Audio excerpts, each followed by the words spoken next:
Let me tell you a story. So, the other night, my friends and I went to go see Thor, Love and Thunder, the latest Thor film about Thor Odinson and his ex girlfriend who gets the powers of Thor.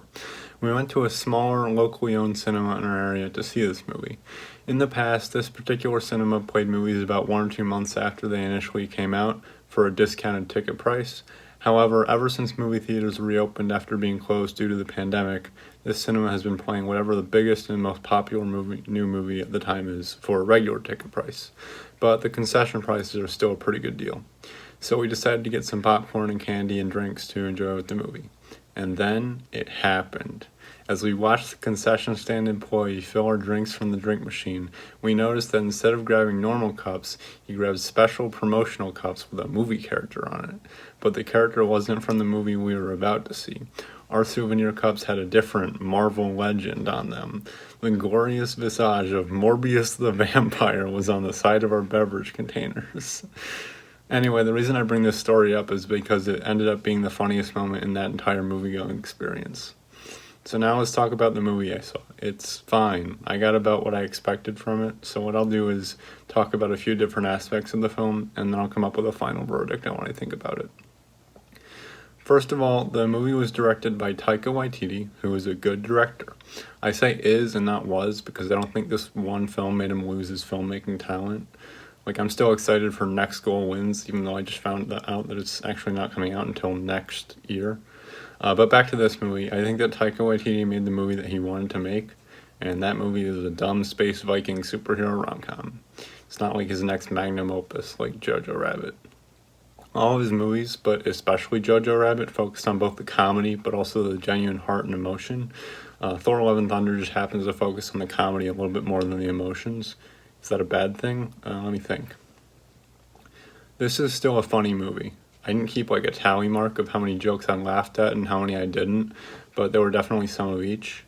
I really didn't get into the first section where Thor is still hanging out with the Guardians of the Galaxy. I get it, Thor is way more powerful than Star-Lord and his misfits. Please get to the point where they leave and this becomes a Thor movie. The first chunk of this movie made me really glad that Marvel Studios rehired James Gunn because it was made pretty clear that he should be the one handling the characters. But let's switch to a positive. I think the biggest form of praise I can give to this movie's comedy is that the big screaming goats somehow got less annoying and more funny as time went on. Also, I really enjoyed Zeus. He was a funny character. In terms of the other characters, I feel like a lot of them didn't get enough screen time.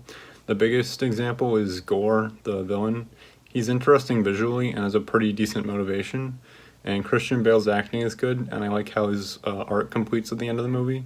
But I wish we saw more. He killed a bunch of gods in the movie, but we just hear about it instead of seeing it, and seeing it would be kind of cool, I think. Sif was given literally nothing to do, and that's a shame.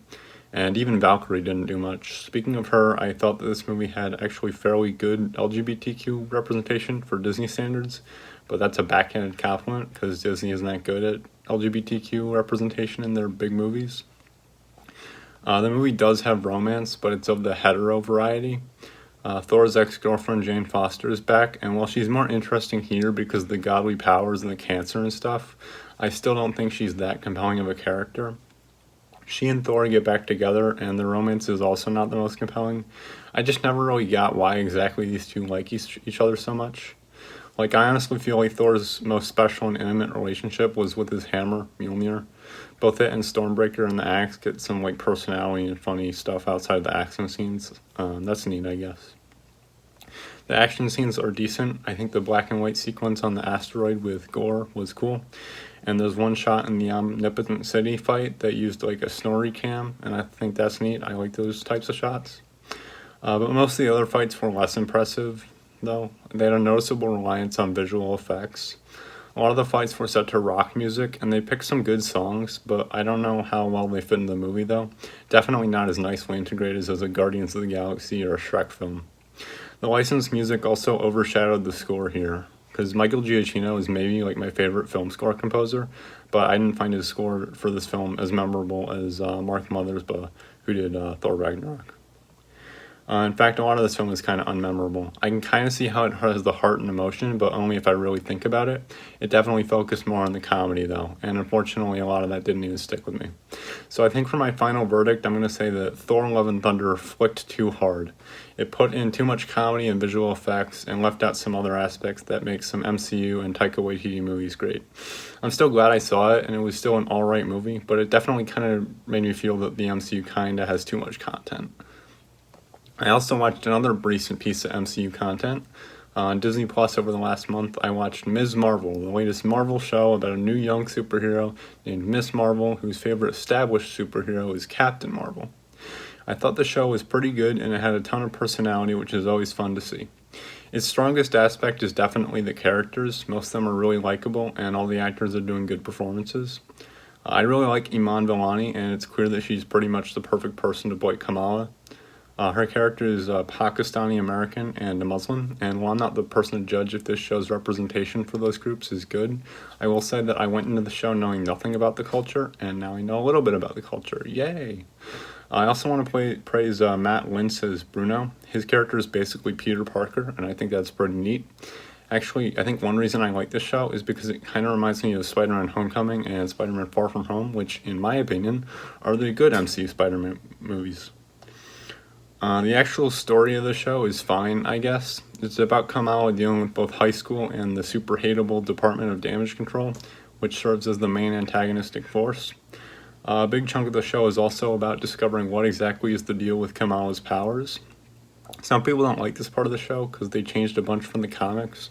I don't read comics, so I can really only judge superhero media based on how good of a film or show it is, not on accuracy. But I also believe that the comics and the MCU are definitely separate because there are a lot of people like me who are fans of the superhero films but don't read the superhero comics. So if changing aspects of the comics still makes a good film or show, then I don't really see a reason to complain. Anyway, from a filmmaking perspective, Miss Marvel had the same type of overall pacing that I've come to expect from the 6-episode Disney Plus shows, and I think that format's kind of getting old. The directing, though, was really fresh and new. I noticed that different directors did different episodes, so I'll praise them all. Sharmeen Obaid-Chinoy did really well with the extended Karachi flashback in episode 5, and I thought the Pakistani wedding in episode 3, directed by Mira Menon, was really fun. But my favorite directors for the show were Adil and Bilal. They did episode 1 and 6, and that way texting scene in episode 1, where you see the text incorporated in the background of the scene, that was just incredibly creative. Quick little tangent, DC is making a Batgirl movie, and I'm looking forward to it because I like Batman and I like girls. But Adil and Bilal are also directing that movie, so now I've seen their style, I'm like even more hyped for Batgirl.